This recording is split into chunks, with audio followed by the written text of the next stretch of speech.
de nouveau ici pour plusieurs raisons. D'abord parce que j'admire le travail fait par le Cercle Basquiat, qui a été initié par Jacques de Guénin, qui est poursuivi par Patrick de Casanova, parce que parler sous les auspices de notre cher Basquiat, c'est quand même stimulant. Et puis, j'ai aussi des liens avec le Sud-Ouest. C'est une région que j'aime. J'ai passé mon enfance, mon adolescence à Pau. J'ai un fils ici présent, d'ailleurs, qui est chirurgien à Toulouse. J'ai eu un arrière-grand-père qui était député de Bayonne. Donc, le Sud-Ouest est présent dans ma vie. Alors, je dois vous parler aujourd'hui d'un problème qui est, je crois, pour tout le monde un problème très aigu, le problème de la fiscalité, l'indispensable réforme fiscale. Je pense que nous sommes tous persuadés que cette réforme est indispensable, mais encore faut-il peut-être préciser en quoi elle peut consister. Alors, nous sommes actuellement à un moment où il y a certainement une prise de conscience, vous le savez bien, des excès de la fiscalité, le fameux ras-le-bol fiscal. Et la nécessité de changements importants dans ce domaine est certainement ressentie. Mais ce qui me frappe, c'est que les hommes politiques, quels qu'ils soient, et ça depuis des décennies, ils se contentent de ce que j'appellerais un bricolage fiscal.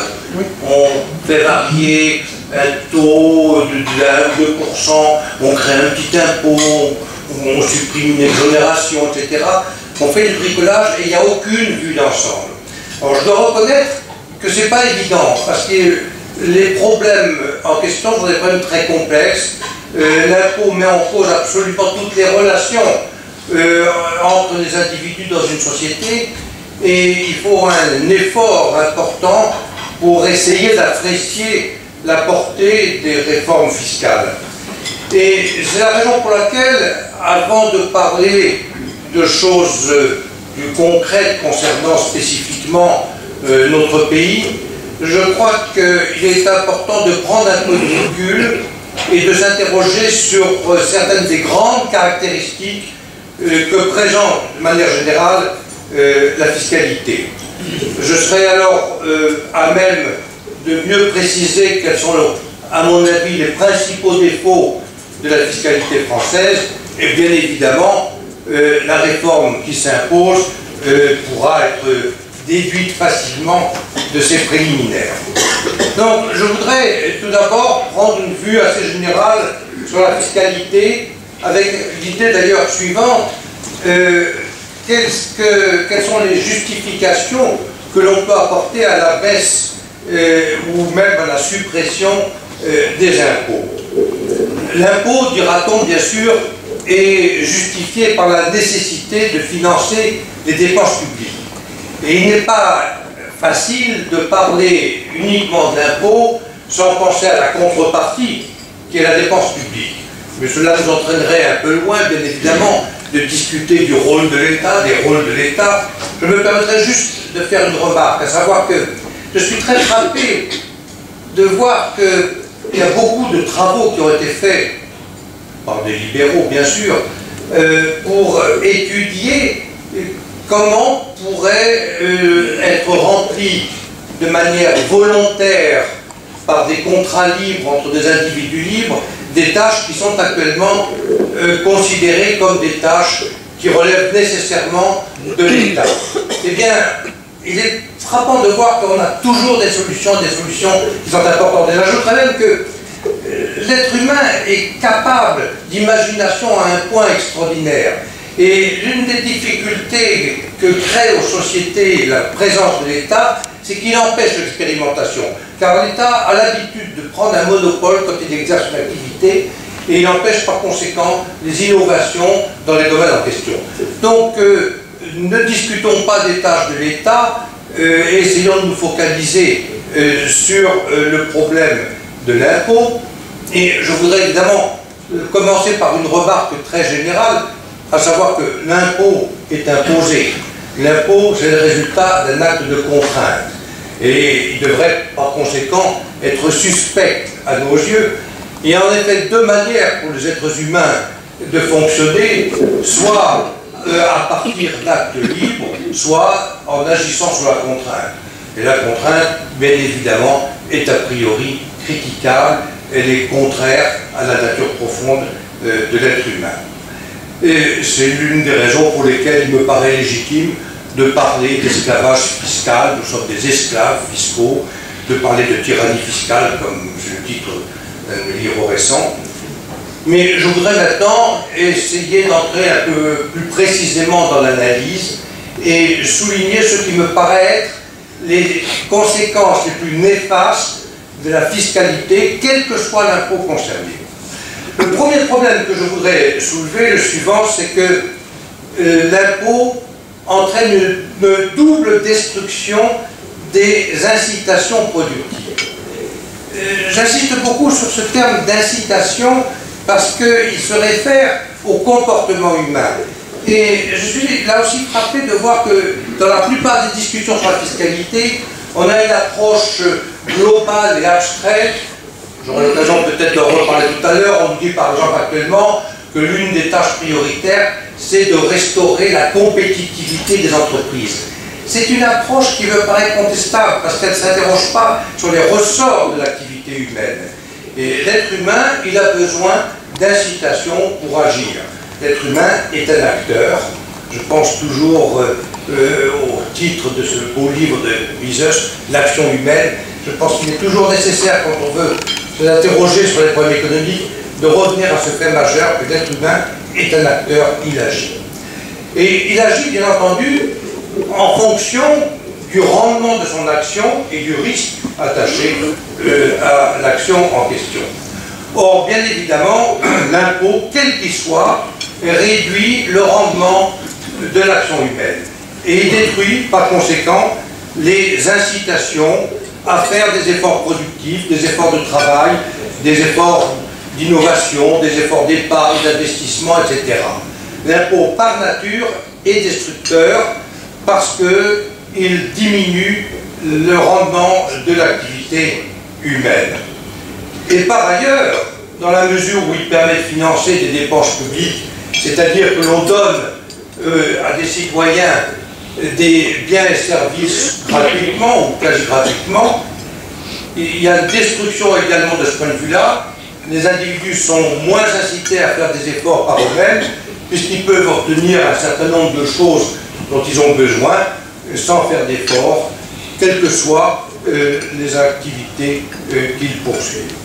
Et pour bien comprendre ce problème de la double destruction des incitations productives, je prendrai le cas de la sécurité sociale, qui est financée de manière obligatoire. Dans un système de sécurité sociale, plus on gagne de revenus, plus on fait d'efforts pour obtenir des revenus, plus on est taxé, plus on doit payer, en recevant bien évidemment les mêmes prestations. Et ceci évidemment décourage considérablement les efforts. Je pense que la sécurité sociale est un des éléments qui ont une grande responsabilité dans la destruction des incitations productives en France. Dans un système d'assurance maladie privée, c'est exactement le contraire qui se passe. Les individus sont incités à faire plus d'efforts de manière à avoir une meilleure couverture, à être mieux assurés. Donc nous avons deux logiques totalement opposées. Et cette logique, celle des cotisations dites sociales, que j'appelle des cotisations asociales, c'est celle des impôts, bien évidemment. Question de terminologie, je parlerai des impôts, mais j'entends par là l'ensemble des prélèvements obligatoires, aussi bien sûr les cotisations sociales que les impôts proprement dit. Donc je suis pour ma part persuadé que la situation dans laquelle nous nous trouvons en France depuis des décennies, une situation de stagnation ou de quasi-stagnation, d'une croissance faible et un taux de chômage élevé, est explicable dans une très large mesure par les excès de la fiscalité. Et bien évidemment aussi par les excès de la réglementation. Mais il s'agit là d'un point très proche, parce qu'on peut dire qu'une réglementation, c'est en quelque sorte un impôt caché. au lieu que l'État prélève des ressources et fasse lui-même quelque chose, il exige des citoyens de faire ce qu'ils désirent. Donc réglementation et impôts résultent de la même logique et ont même les mêmes effets dévastateurs.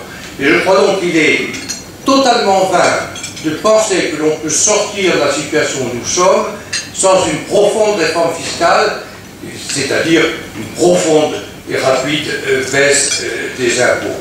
Il est d'ailleurs frappant de voir que l'augmentation continue de la fiscalité depuis la période de Mitterrand va de pair avec une augmentation du chômage. Je crois que c'est facile à comprendre parce que on nous sort tout plein d'idées d'inspiration macroéconomique à propos du chômage. On nous dit par exemple si la croissance repart, eh bien l'emploi va augmenter. Et on a une idée de la croissance un petit peu magique. Les gouvernements ont tendance à penser que ce qu'il faut, c'est restaurer la confiance, quelque chose de vague, et s'il y a la confiance dans les qualités du gouvernement, tout le monde va se précipiter pour investir, embaucher, etc. Tout ça, c'est de la pensée magique, n'est-ce pas? Et ce qui est concret, c'est les incitations que les individus ressentent, et donc les projets qu'ils peuvent faire. Donc, s'il y a du chômage, c'est parce que ça peut paraître surprenant, il y a des gens qui voudraient travailler, des gens qui voudraient les embaucher, et ils ne se rencontrent pas. Et pourquoi ils ne se rencontrent pas? Parce que s'ils signent un contrat de travail, l'État est là pour prélever la plus grande partie du fruit de ce contrat, et donc cela diminue le rendement de l'effort et incite beaucoup moins à signer le contrat en question. Donc l'impôt détruit le rendement de l'effort humain et par conséquent explique la faible croissance et le chômage élevé. Mais il est aussi une cause d'instabilité. C'est un deuxième aspect très important de la fiscalité. Je rappelais tout à l'heure que l'action humaine dépend du rendement et du risque. Le rendement est diminué par la fiscalité, le risque est accru. Pourquoi? Dans la vie civilisée, qui est le monde privé, on a recours au contrat. Le contrat, c'est un engagement réciproque que l'on doit honorer. Mais on considère assez curieusement que l'État peut se passer de cette discipline, que l'État peut décider de manière absolument discrétionnaire, du jour au lendemain, de modifier un impôt, de créer une réglementation et de bouleverser les projets des individus par conséquent. Je crois vraiment que la cause majeure de l'incertitude à notre époque, elle vient de l'État.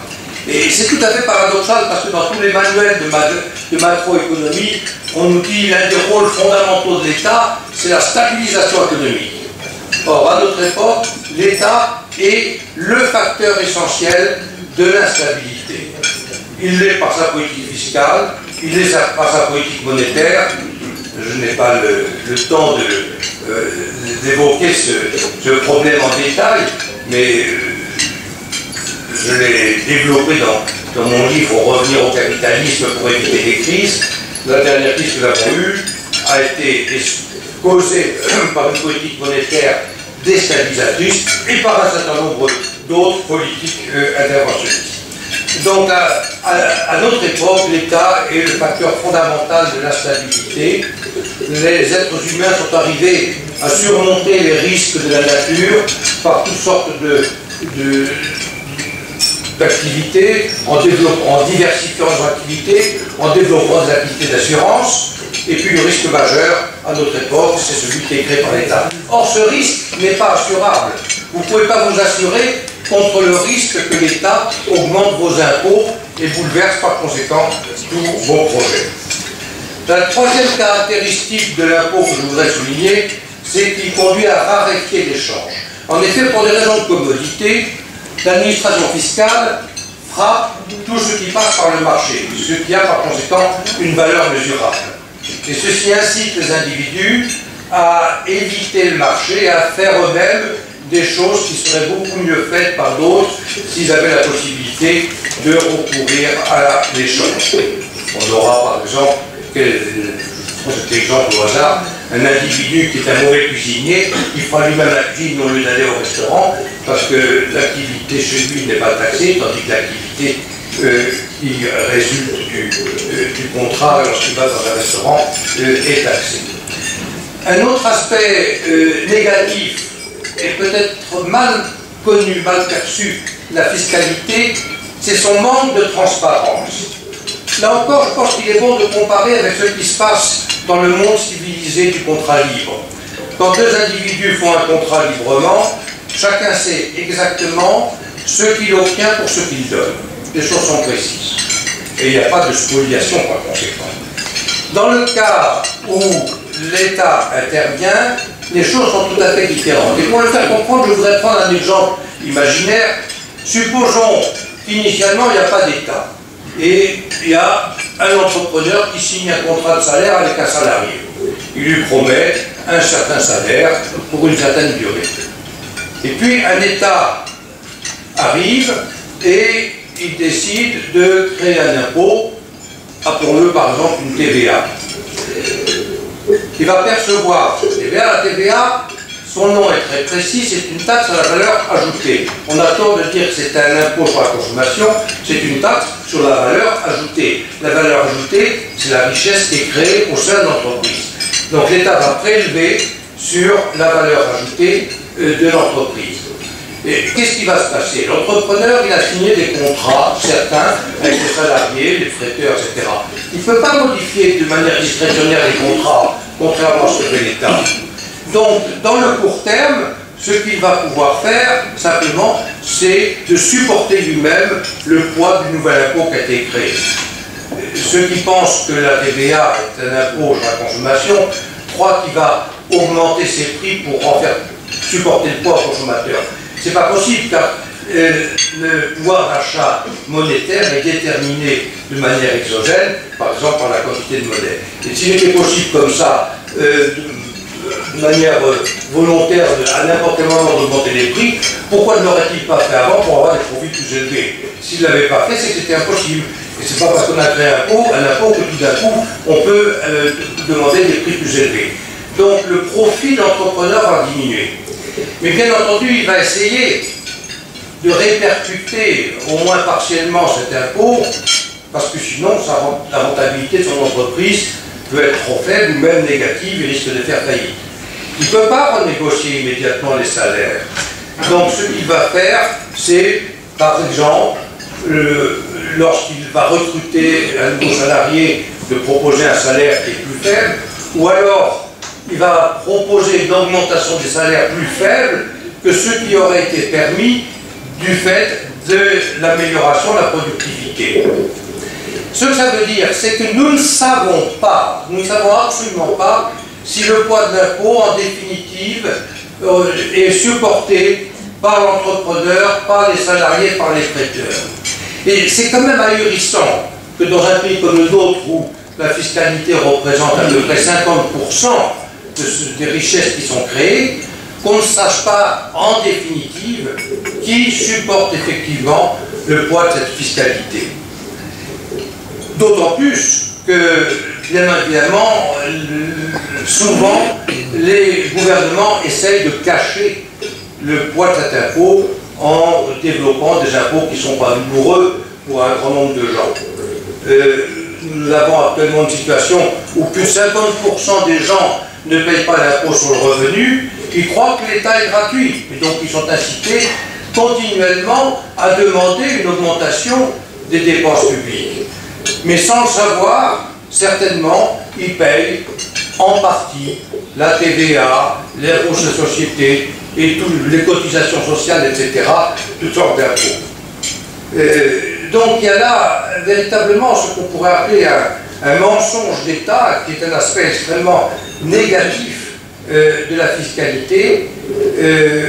Et il y a toutes sortes de réformes qu'il conviendrait de faire dans ce domaine-là, en rendant, par exemple, l'impôt plus douloureux. Pour ma part, je suis évidemment opposé au prélèvement à la source qui contribue à cette illusion de gratuité.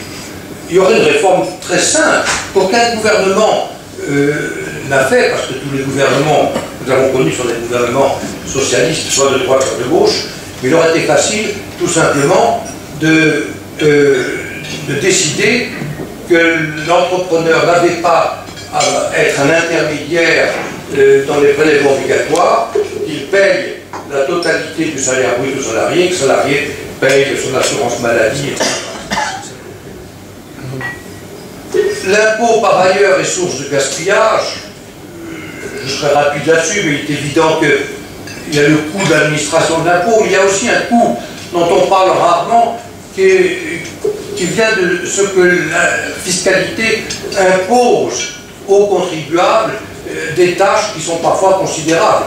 Le travail d'un entrepreneur à notre époque est bien souvent un travail qui consiste à comprendre la fiscalité, à se conformer à ses exigences, etc. Et puis évidemment, la fiscalité, elle consiste à transférer des ressources de personnes qui les ont créées, qui sont responsables, vers des personnes qui sont irresponsables. Enfin, je voudrais souligner le caractère injuste de l'impôt. D'une manière générale, je reviens à la même idée, à savoir que l'impôt est un prélèvement obligatoire et donc il est une atteinte à la propriété. En ce sens, on peut dire qu'il a un caractère immoral parce que la propriété est un élément essentiel de la liberté. Mais je voudrais souligner peut-être à titre d'exemple surtout un aspect particulier. C'est celui de la progressivité de l'impôt. La progressivité de l'impôt, c'est un tabou dans notre pays. On considère que c'est le symbole même de ce qu'on appelle la justice sociale. Pour ma part, je considère que c'est un impôt extrêmement injuste. Il n'a aucune justification. Et là encore, il me paraît bon de faire une comparaison avec ce qui se passe dans la vie civile. Qu'est-ce qui se passe dans la vie civile?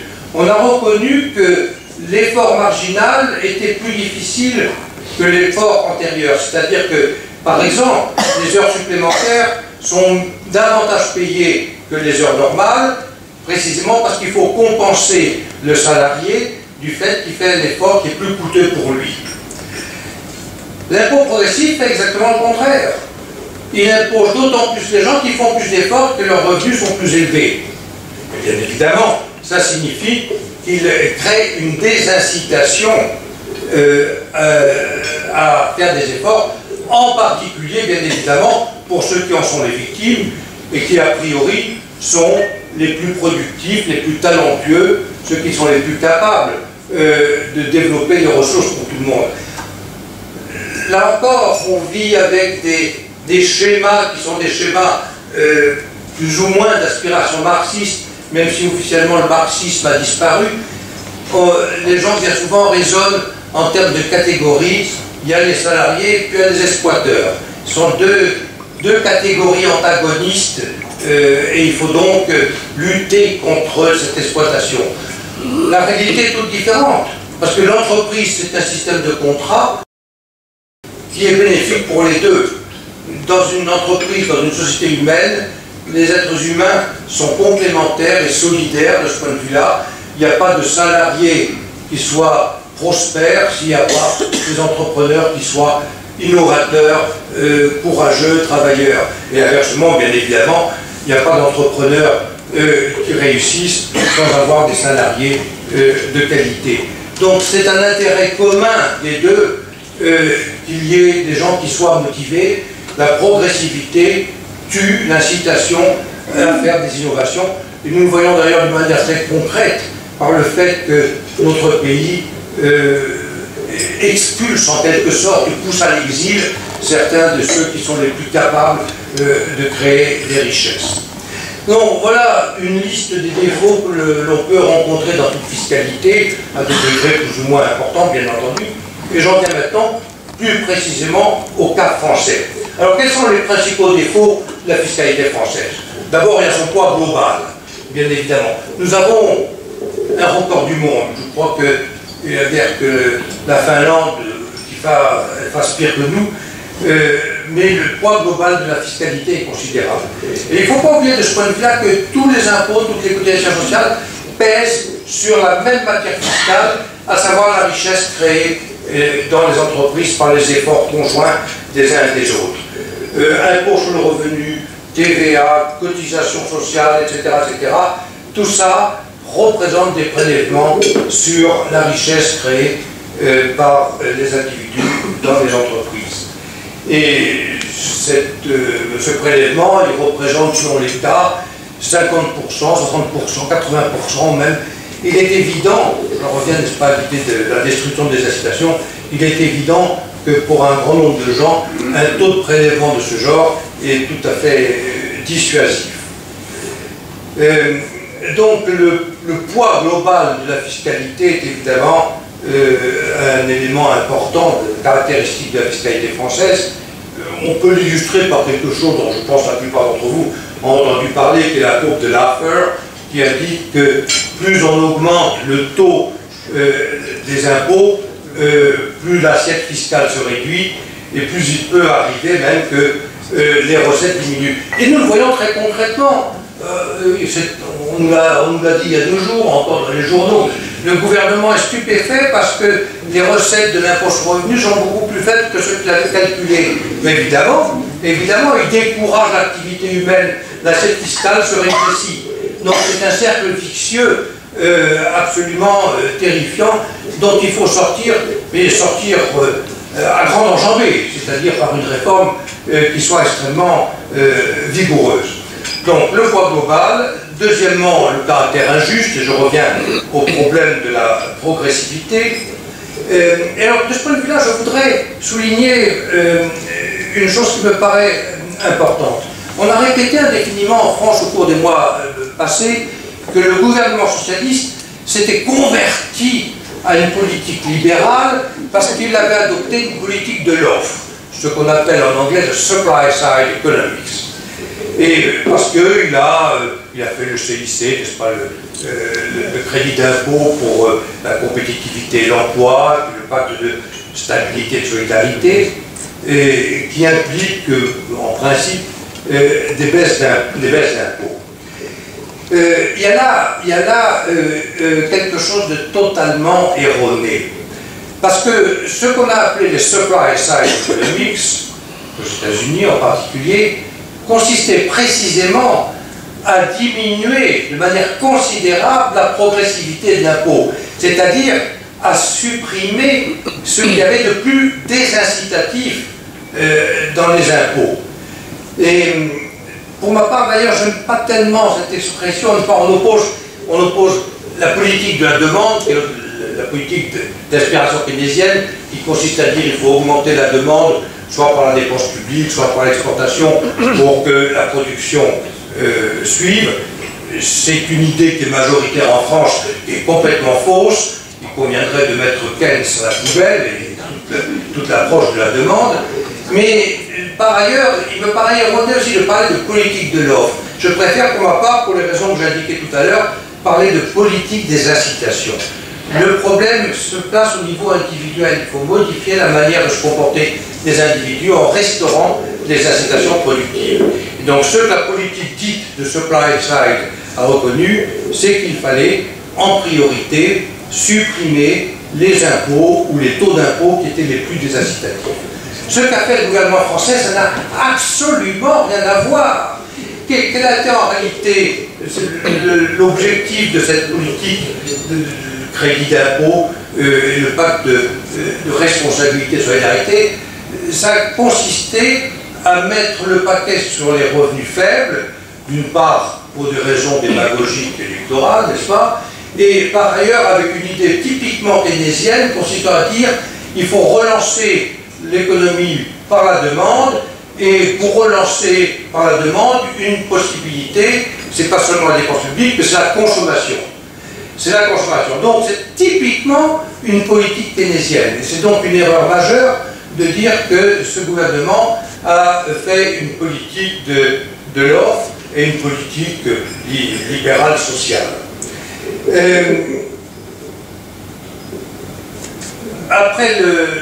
Donc il faudrait une réduction de la progressivité absolument considérable. Et troisième élément, parmi les caractéristiques et défauts du système fiscal français, c'est la surtaxation du capital. Là encore, on vit sur des idées fausses. C'est un thème continuel en France qu'il y a une surtaxation du travail par rapport au capital. Alors, d'où un certain nombre de mesures qui ont été prises, bien entendu, pour taxer davantage le capital. Alors, il y aurait bien des choses à répondre à cela. Bon, des aspects un petit peu statistiques, par exemple, bien évidemment, l'un des chantres de cette approche, le fameux Piketty, dans ses calculs, il ignore soigneusement l'impôt sur les sociétés. Alors, on fausse complètement les calculs, évidemment, quand on ne tient pas compte de l'impôt sur les sociétés. Mais je pense qu'il y a tout plein de raisons de dire qu'en réalité, le capital est surtaxé.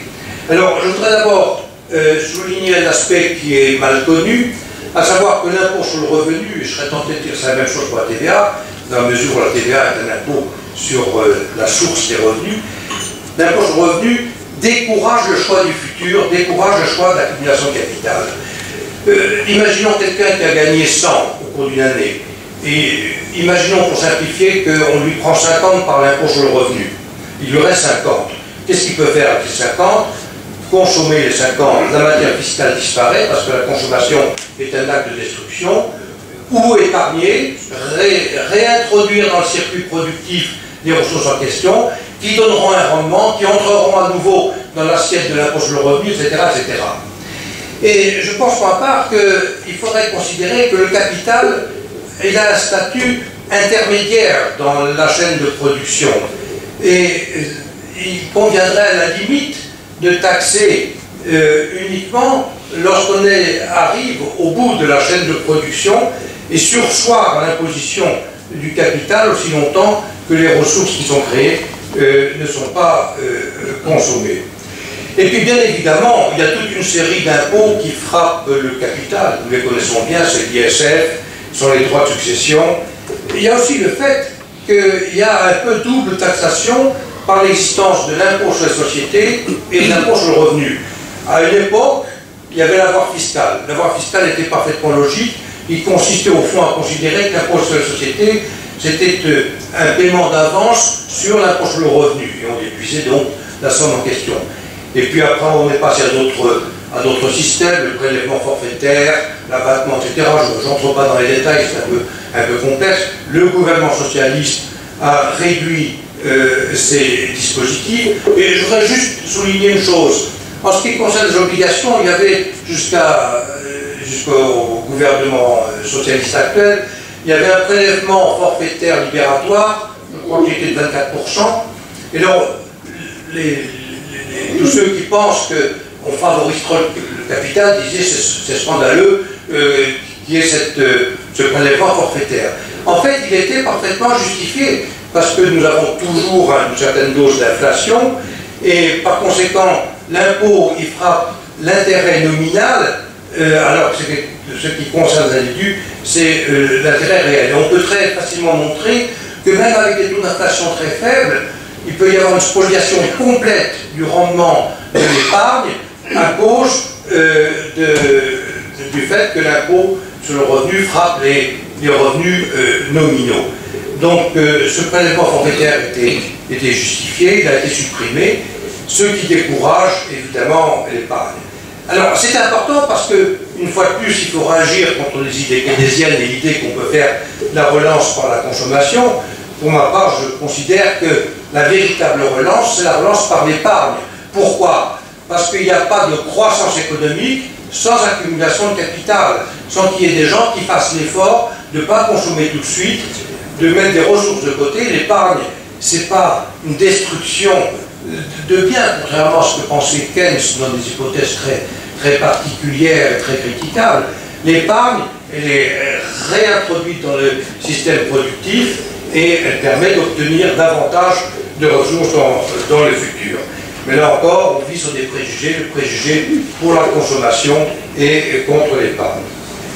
Enfin, deux autres éléments que je ne vais pas détailler du système fiscal français qui sont importants, à savoir l'instabilité, ça tout le monde le connaît, je n'ai pas besoin d'insister, l'instabilité du système fiscal français et sa complexité qui est terrifiante.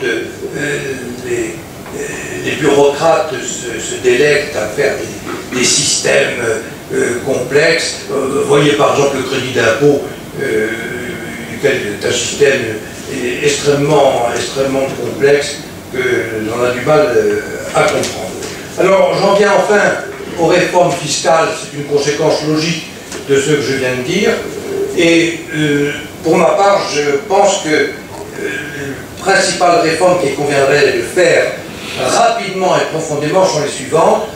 Tout d'abord, ça me paraît être une priorité, diminuer considérablement ou même supprimer la progressivité, parce qu'elle n'a aucune justification. Pourquoi elle existe la progressivité? Elle existe parce que on peut toujours trouver une majorité de gens pour brimer une minorité. Il y a, nous savons bien, un pourcentage relativement faible de gens qui payent une partie considérable de l'impôt sur le revenu. Ça, c'est le résultat du jeu politique. Et ceux qui considèrent que l'impôt est justifié parce qu'il a été voté font, je crois, là aussi une erreur. On parle de consentement à l'impôt, mais le consentement ne devrait être que quelque chose d'individuel. Un consentement qui consiste à décider que 51% des gens peuvent brimer 49% des autres, c'est pas un consentement, c'est de la spoliation. Et c'est pas parce que la spoliation est légale qu'elle est légitime.